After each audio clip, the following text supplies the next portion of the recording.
លោកអ្នកកំពុងតែតាមដានស្ដាប់ Channel មុនខ្មៅ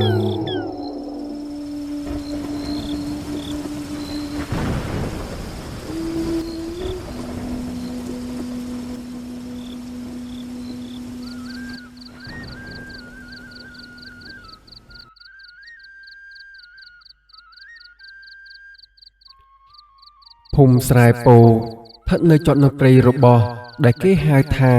ព្រៃរលួសព្រោះកាលពីមុនគេធ្លាប់យកសាកសពទៅបញ្ចុះនៅទីនោះភូមិនេះមានប្រជាជនប្រមាណ80គ្រួសារ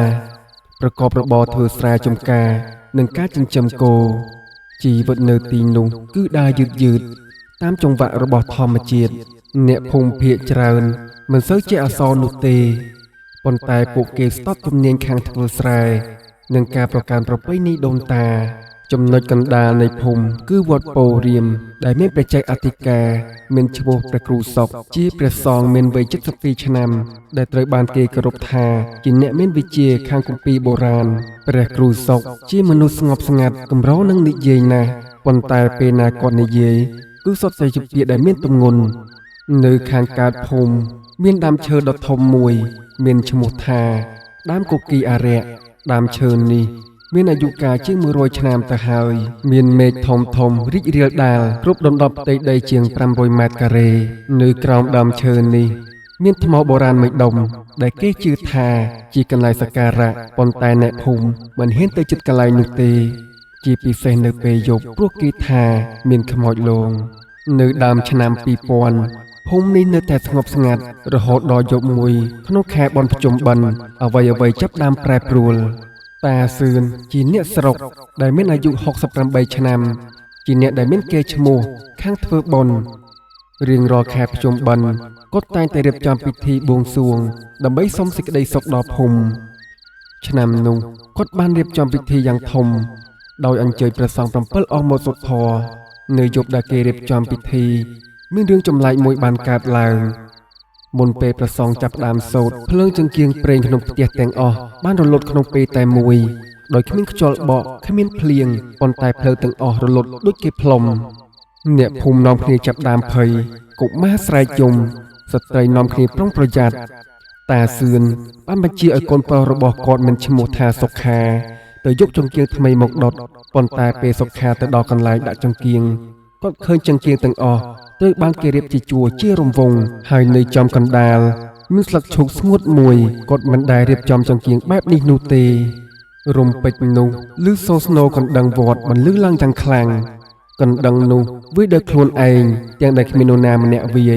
ព្រះសង្ឃដែលអង្គុយសូត្រធម៌ក៏នាំគ្នាស្ងាត់ទឹកមុខរបស់ព្រះសង្ឃទាំងអស់ពោពេញទៅដោយក្តីបារម្ភលុះពេលភ្លើងភ្លឺឡើងវិញបន្ទាប់ពីប្រមាណ10នាទីគេឃើញតាសឿនដួលសន្លប់នៅមុខអាសនៈមុខគាត់ប្រែជាខៀវបើកមាត់ធំបើកភ្នែកយ៉ាងធំសំណងទៅមើលដំបូលកូនប្រុសរបស់គាត់សុខារត់ទៅពិនិត្យឃើញថាឪពុករបស់គាត់បានស្លាប់ទៅហើយរឿងដែលចម្លែកជាងនេះទៀតនោះគឺនៅលើជើងទាំងពីររបស់តាសឿនមានស្នាមដៃខ្មៅចាប់កជើងឡើងទៅដល់ភ្លៅហើយនៅលើករបស់គាត់ក៏មានស្នាមដៃខ្មៅដូចគ្នាដូចជាមាននរណាម្នាក់ចាប់កគាត់ពីក្រោយគ្រូពេទ្យស្រុកឈ្មោះណារិនដែលមកពីមន្ទីរពេទ្យបង្អែកស្រុកបានមកពិនិត្យសាកសពគាត់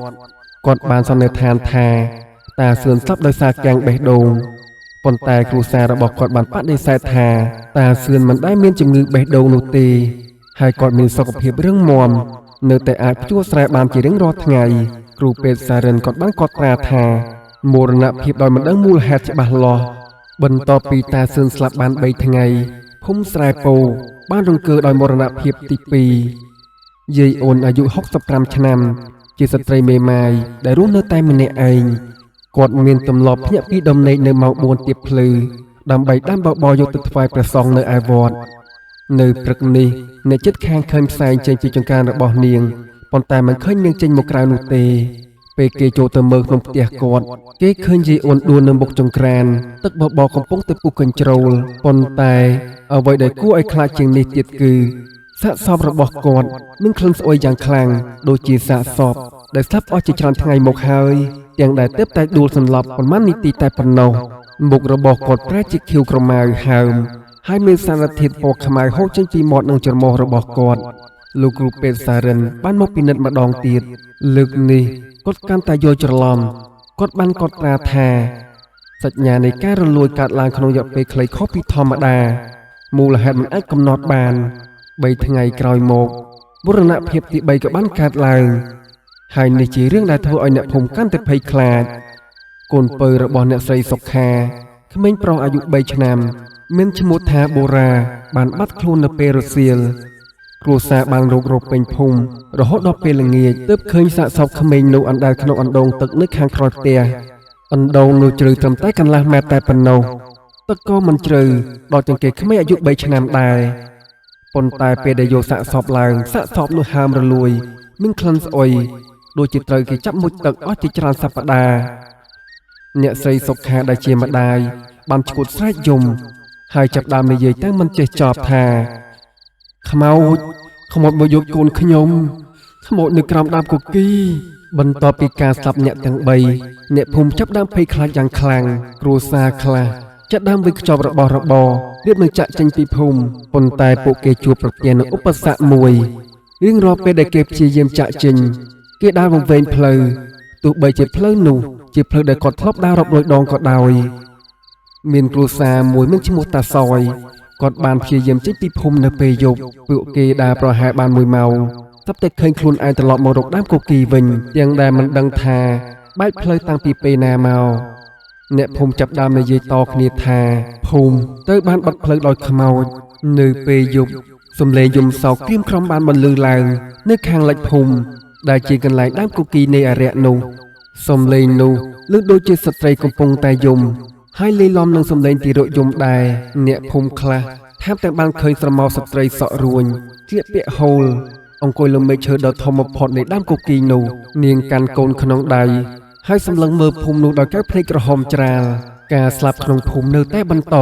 ស្លាប់លើកទី4គឺពុំពេជ្រជាក្មេងប្រុសអាយុ16ឆ្នាំដែលត្រូវបានគេរកឃើញស្លាប់នៅក្រោមដើមគគី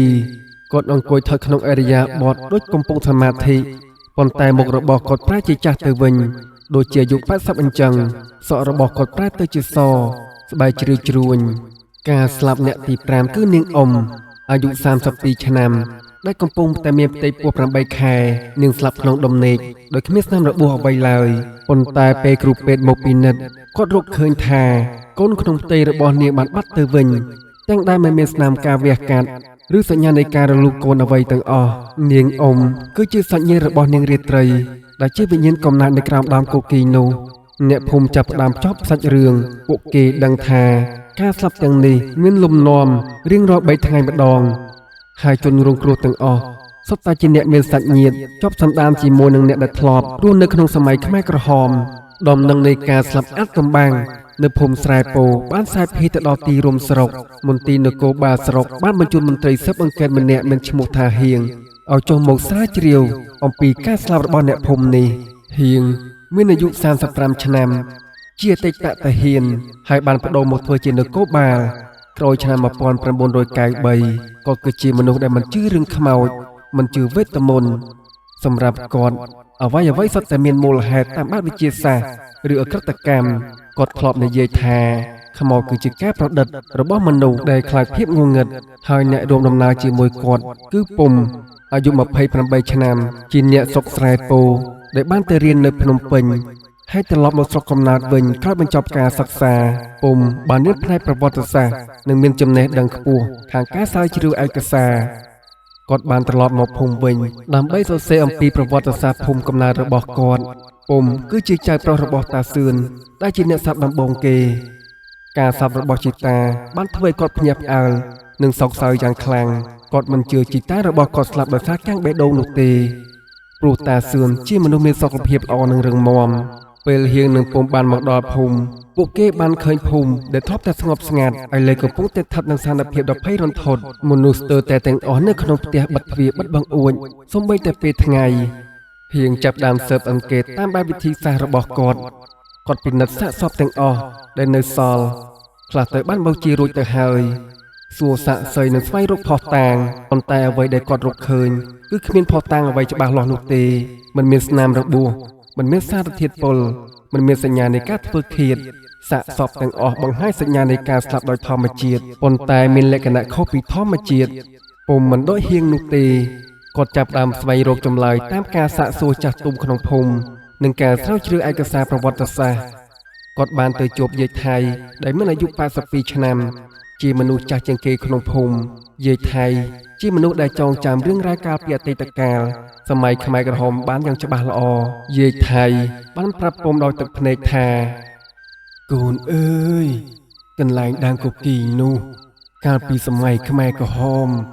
គេយកមកធ្វើជាកន្លែងសម្លាប់មនុស្សមានគ្រួសារមួយឈ្មោះតាដិននិងភរិយាមានឈ្មោះយាយណែននិងកូនស្រីម្នាក់មានឈ្មោះថានាងរាត្រីនោះកំពុងតែមានផ្ទៃពោះ9ខែគេចាប់គ្រួសារនេះមកហើយសម្លាប់ទាំងអស់គ្នានៅក្រោមដើមគគីនោះឯងគេសម្លាប់តាដិននិងយាយណានសិនបន្ទាប់មកគេចាប់នាងរាត្រីមកនាងរាត្រីបានស្រែកថាខ្ញុំស្បត់នឹងត្រឡប់មកវិញខ្ញុំនឹងយកជីវិតអ្នករាល់គ្នាដែលសម្លាប់កូនខ្ញុំហើយគេក៏សម្លាប់នាងទៅក្រោយពីថ្ងៃនោះគេយកសាកសពទៅបោះចោលក្នុងរណ្ដៅក្បែរនោះប៉ុន្តែអ្នកដែលសម្លាប់ពួកគេក៏បានបាត់បង់ជីវិតក្នុងរយៈពេលខ្លីបន្ទាប់មកគេថាបណ្ដាសារបស់នាងរាត្រីគ្នាខ្លាំងណាស់ឥឡូវនេះឆ្នាំ2000ហើយគឺជាឆ្នាំដែលតារាសាស្ត្រដូចគ្នាទៅនឹងឆ្នាំដែលនាងរាត្រីបានស្លាប់នាងត្រឡប់មកវិញហើយពុំក៏បានសួរថាតើអ្នកណាអ្នកសម្លាប់គ្រួសាររបស់នាងរាត្រីលោកយាយថៃងក់ក្បាលយឺតហើយក៏និយាយថាពួកគេជាអ្នកភូមិនេះឯងពួកគេភាគច្រើនស្លាប់អស់ហើយប៉ុន្តែកូនចៅរបស់ពួកគេគឺនៅរស់តាសឿនយាយអ៊ុនពុំពេជ្រនិងនាងអំទាំងអស់នេះគឺជាកូនចៅរបស់អ្នកដែលសម្លាប់នាងរាត្រីនោះឯងពេលនោះពុំក៏បាននាំហៀងទៅជួបព្រះគ្រូសុកនៅវត្តពោធិ៍រាមព្រះគ្រូសុកកំពុងតែអង្គុយក្នុងកុដិកាន់កម្រងស្លឹករឹតមួយក្បាលពេលឃើញពុំនឹងហៀងព្រះអង្គមិនភ្ញាក់ផ្អើលនោះទេដូចជាទ្រង់ជ្រាបថាពួកគេនឹងមកដល់ព្រះគ្រូសុកបាននិយាយថាអាចផ្កាយធ្លាក់នៅទិសខាងកើតពីខែមុនវាជាសញ្ញាថាវិញ្ញាណក្រៅនឹងត្រឡប់មកវិញខ្ញុំបានរៀបចំគម្ពីរនេះទុកជាយូរមកហើយព្រះគ្រូបានរើកំឡុងស្លឹករឹតនោះឡើងនៅលើគម្របមានសរសេរជាអក្សរខ្មែរបុរាណថាពិធីបញ្ជាស្លាប់ព្រះគ្រូបានអានសេចក្តីនៅក្នុងគម្ពីរនោះថាបើបុគ្គលណាស្លាប់ដោយអយុត្តិធម៌ហើយមិនបានធ្វើពិធីបញ្ជាស្លាប់វិញ្ញាណនោះនឹងក្លាយទៅជាប្រេតកំណាចវានឹងបណ្ដាលឲ្យមនុស្សក្នុងភូមិស្លាប់រៀងរាល់3ថ្ងៃម្ដងរហូតដល់គេធ្វើពិធីបញ្ជាការស្លាប់ឲ្យវិញ្ញាណនោះបើមិនធ្វើនោះទេក្នុងរយៈពេល49ថ្ងៃភូមិទាំងមូលនឹងត្រូវវិនាសហៀងដែលមិនធ្លាប់ជឿរឿងខ្មោចចាប់ដើមមានការសង្ស័យគាត់សួរព្រះគ្រូថាតើលោកព្រះគ្រូជឿថារឿងនេះពិតមែនដែរទេលោកគ្រូព្រះគ្រូសុកញញឹមយ៉ាងស្ងប់ស្ងាត់ហើយក៏បានឆ្លើយថាការជឿឬមិនជឿមិនមែនជាចម្លើយនោះទេចម្លើយនៅត្រង់ថាតើអ្នកចង់ឲ្យមនុស្សស្លាប់បន្តទៀតដែរឬទេពេលនោះពុំក៏បានសួរលោកគ្រូថាព្រះគ្រូតើយើងត្រូវធ្វើដូចម្ដេចដើម្បីយើងអាចបញ្ជាការស្លាប់ឲ្យអ្នកភូមិបានលោកគ្រូព្រះគ្រូបានបញ្យល់ថាពិធីបញ្ជាស្លាប់ត្រូវការរបស់3យ៉ាងសំខាន់នោះគឺអ្នកទាំងពីរចូលមកក្បែរអាត្មាហើយស្ដាប់ឲ្យទាន់ការបញ្ជាស្លាប់គឺមាន3របៀបសំខាន់ទី1ត្រូវយកឆ្អឹងរបស់អ្នកស្លាប់ដើម្បីយកធ្វើជាតំណាងវិញ្ញាណទី2ក្រមួនខ្មៅចំនួន7ដុំដែលត្រូវដុតនៅផ្លូវបំបែកទិសទាំង4និងទី3អ្នកតំណាងគ្រួសាររបស់អ្នកស្លាប់មកសុំខមាទោសបញ្ហាគឺថា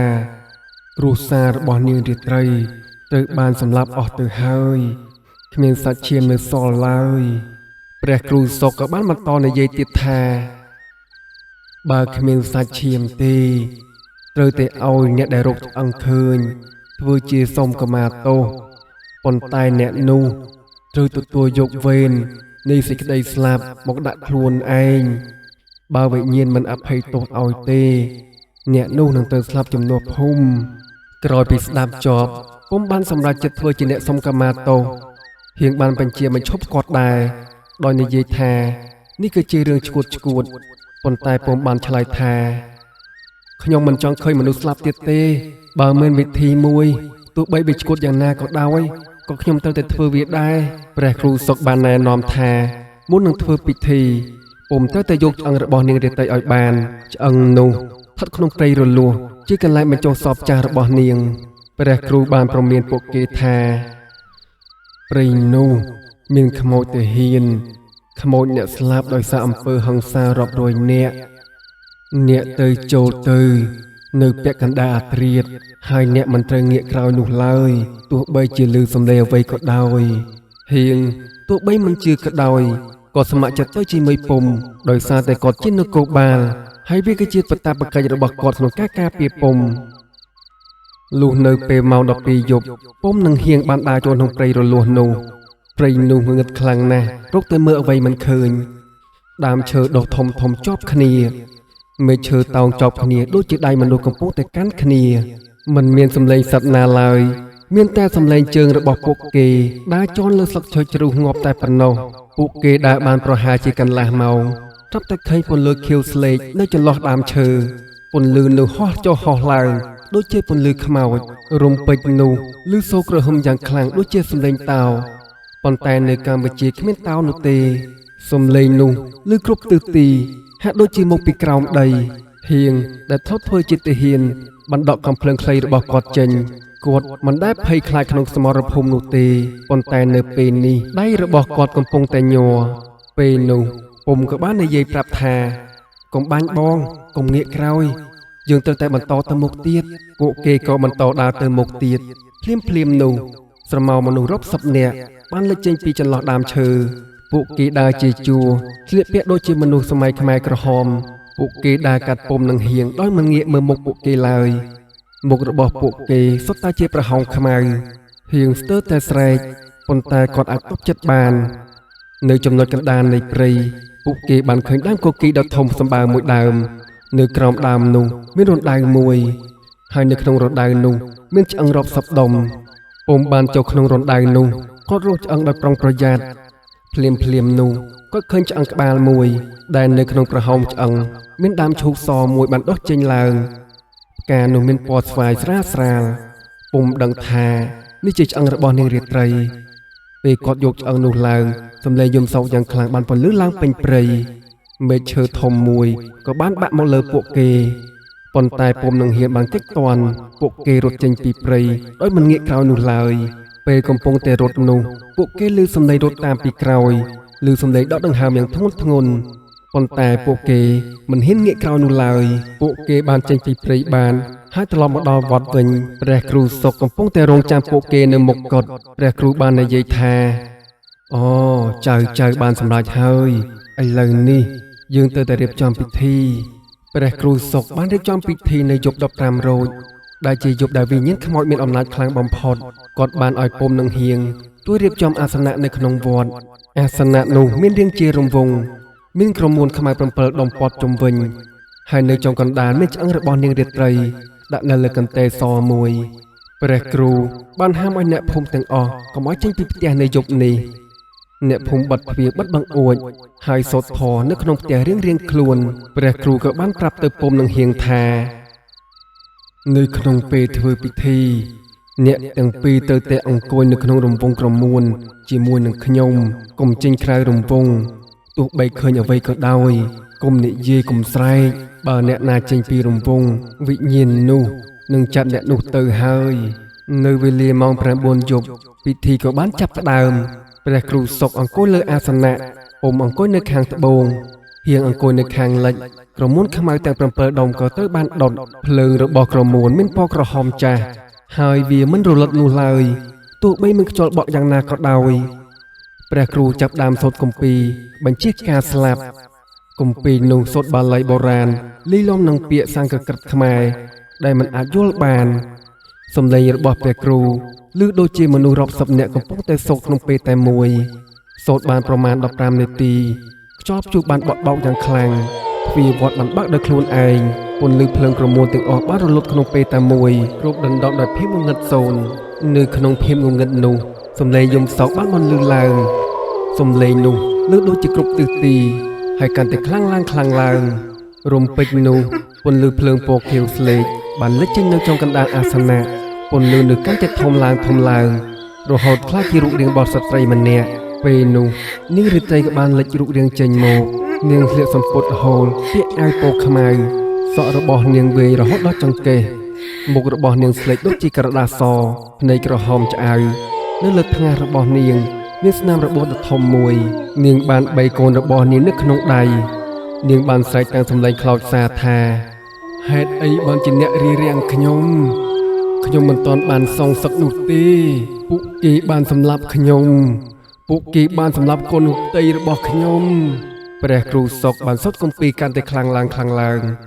ប៉ុន្តែនាងហាក់ដូចជាមិនខ្វល់នាងបានដើរទៅរកហៀងដែលកំពុងតែអង្គុយញ័ររន្ធត់នាងបានលូកដៃដ៏ស្លេកស្លាំងរបស់នាងទៅកាន់ហៀងដៃរបស់នាងវែងខុសពីធម្មជាតិដូចជាអាចលូតបានរាប់ម៉ែត្រពុំបានស្រែកឡើងថាឈប់គាត់បានក្រោកឈរទោះបីព្រះគ្រូបានហាមឃាត់យ៉ាងណាក៏ដោយពុំបានដើរចេញពីរង្វង់ក្រមួនហើយឈរនៅចំពោះមុខនាងរាត្រីគេបាននិយាយទាំងសំឡេងញាប់ញ័រប៉ុន្តែច្បាស់លាស់ថានាងរាត្រីខ្ញុំដឹងថាអ្នកខឹងខ្ញុំដឹងថាអ្នកឈឺចាប់អ្នកបានបាត់បង់ជីវិតបាត់បង់កូន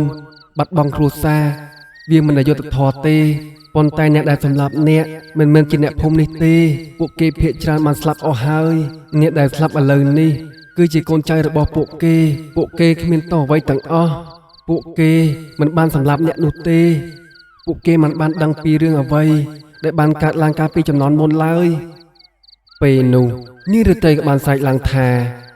ឈាមត្រូវតែសងដោយឈាមពុំក៏បានឆ្លើយថាទេឈាមមិនត្រូវសងដោយឈាមនោះទេបើអ្នកបន្តសម្លាប់អ្នកនឹងខ្លាចជារឿងដូចអ្នកដែលសម្លាប់អ្នកដែរខ្ញុំសុំអ្នកសុំទោសអ្នកសុំឲ្យវិញ្ញាណអ្នកបានសុខខ្ញុំនឹងធ្វើពិធីបញ្ជាស្លាប់ដល់អ្នកខ្ញុំនឹងសង់ចេតិយមួយសម្រាប់អ្នកនិងគ្រួសាររបស់អ្នកខ្ញុំនឹងរៀបចំពិធីបុណ្យជារៀងរាល់ឆ្នាំនិយាយចប់ពងក៏បានលុតជង្គង់ចុះខ្ញុំសូមខមាទោសចំពោះអ្នកភូមិទាំងអស់តែបើអ្នកនៅតែខឹងសូមយកជីវិតរបស់ខ្ញុំទៅតែកុំយកជីវិតអ្នកដទៃទៀតឡើយវិញ្ញាណនាងរាត្រីនៅស្ងៀមនាងឈរសម្លឹងមុខមើលពុំដោយកៅភ្នែកក្រហមឆ្អៅទឹកភ្នែកពណ៌ក្រហមបានហូរចេញពីភ្នែករបស់នាងព្រះគ្រូសុកបានសុតគម្ពីរបញ្ជាការស្លាប់ជាប់ពេលនោះក្រមួនខ្មៅទាំង7ក៏បានឆេះឡើងវិញដោយខ្លួនឯងប៉ុន្តែលើកនេះភ្លើងមានពណ៌សវិញ្ញាណនាងរាត្រីចាប់ផ្ដើមរលាយបាត់បន្តិចម្ដងមុខរបស់នាងប្រែពីកំហឹងទៅសេចក្តីស្ងប់សុខមុននឹងនាងបាត់ទាំងស្រុងនាងបាននិយាយពាក្យចុងក្រោយថាអរគុណឥឡូវខ្ញុំព្រមដោះលែងហើយពន្លឺពណ៌សបានភ្លឺឡើងវិញយ៉ាងខ្លាំងមួយភ្លែតបន្ទាប់មកក៏រលត់ទៅវិញភ្លើងក្រុមនួនទាំងអស់នៅតែឆេះដូចដើមខ្យល់ក៏បានស្ងប់ទ្វារវត្តក៏បានបាត់ដោយខ្លួនឯងព្រះគ្រូសុកក៏បាននិយាយថាពិធីនេះបានសម្រេចហើយវិញ្ញាណនាងរាត្រីគេបានទៅចាប់ចិត្តជាថ្មីហើយនៅពេលព្រឹកឡើងអ្នកភូមិបានចេញពីផ្ទះរបស់ពួកគេឃើញមេឃខៀវស្រឡះច្បាស់បាក់សីកំពុងតែហើររកចំណីភូមិហាក់ដូចជាត្រឡប់មករកភាពស្ងប់សុខវិញហើយគ្មានការស្លាប់ដោយអាថ៌កំបាំងកើតឡើងទៀតទេពុំនឹងហៀងបានសង់ចេតិយមួយតូចនៅក្រោមដើមគគីនៅលើចេតិយនោះគេចាឈ្មោះថាតាដិនយេណែននិងនាងរាត្រីនិងកូនផ្ទៃក្នុងពោះរបស់នាងផងព្រះគ្រូសុកបានរៀបចំធ្វើពិធីឧទ្ទិសដល់វិញ្ញាណក្ខន្ធដល់ពួកគេអ្នកភូមិទាំងអស់បានចូលរួមទាំងអស់គ្នាពីថ្ងៃក្រោយមកហៀងបានត្រឡប់ទៅទីរួមស្រុកវិញមុននឹងចាកចេញគាត់បាននិយាយទៅពុំថាខ្ញុំមកភូមិនេះដោយជឿថាគ្មានខ្មោចឥឡូវខ្ញុំមិនដឹងថាជឿអ្វីទៀតនោះទេប៉ុន្តែខ្ញុំដឹងរឿងមួយអ្វីដែលខ្ញុំបានឃើញនៅយប់នោះមិនមែនជាការកុហកនោះទេពុំបានញញឹមហើយឆ្លើយតបវិញថាមិនថាអ្នកជឿឬមិនជឿទេរឿងសំខាន់គឺយើងបានជួយវិញ្ញាណឲ្យរួចពីទុក្ខនេះហើយជាអ្វីដែលសំខាន់បំផុតហៀងបានឡើងលើរថយន្តហើយចាក់ចេញពីភូមិពេលរថយន្តចេញទៅដល់មាត់ភូមិគាត់បានងាកមើលក្រោយកញ្ចក់ហើយឃើញពុំនៅឈរក្រោមដើមគគីកំពុងតែក្រវីដៃលា3ខែក្រោយមកពុំបានបញ្ចប់សៀវភៅរបស់គាត់សៀវភៅនោះមានចំណងជើងថា ពិធីបញ្ជាស្លាប់កំណត់ហេតុនៃការស្វែងរកការពិតនៅភូមិស្រែពោនៅក្នុងសភៅនោះក៏បានសរសេរថាយើងតែគិតថាការស្លាប់គឺជាទីបញ្ចប់ប៉ុន្តែសម្រាប់អ្នកដែលស្លាប់ដោយអយុត្តិធម៌ការស្លាប់មិនមែនជាទីបញ្ចប់នោះឡើយវិញ្ញាណរបស់ពួកគេនៅដើរលេងនៅលើផែនដីនេះរងចាំតែឱកាសដើម្បីសងសឹកតែប៉ុណ្ណោះប៉ុន្តែការសងសឹកមិនមែនជាចម្លើយនោះទេចម្លើយគឺការទទួលស្គាល់ការពិតការសុំខមាទោសនិងការធ្វើពិធីបញ្ជាការស្លាប់ដោយក្តីគោរពពិធីបញ្ជាស្លាប់មិនគ្រាន់តែធ្វើពិធីបណ្ដេញខ្មោចនោះទេគឺជាពិធីសាសសារវាងអតីតកាលនិងបច្ចុប្បន្នវាគឺជាពិធីដែលប្រាប់គ្រប់គ្នាថាទោះបីអំពើហិង្សាបានកើតឡើងយូរប៉ុណ្ណាក៏ដោយរបួសនៅតែស្រស់រហូតដល់យើងទទួលស្គាល់និងព្យាបាលវាមួយឆ្នាំក្រោយមកនៅខែភ្ជុំបិណ្ឌពុំបានរៀបចំពិធីឧទ្ទិសវិញ្ញាណក្ខន្ធដល់នាងរាត្រីនិងក្រុមគ្រួសារនាងជារៀងរាល់ឆ្នាំ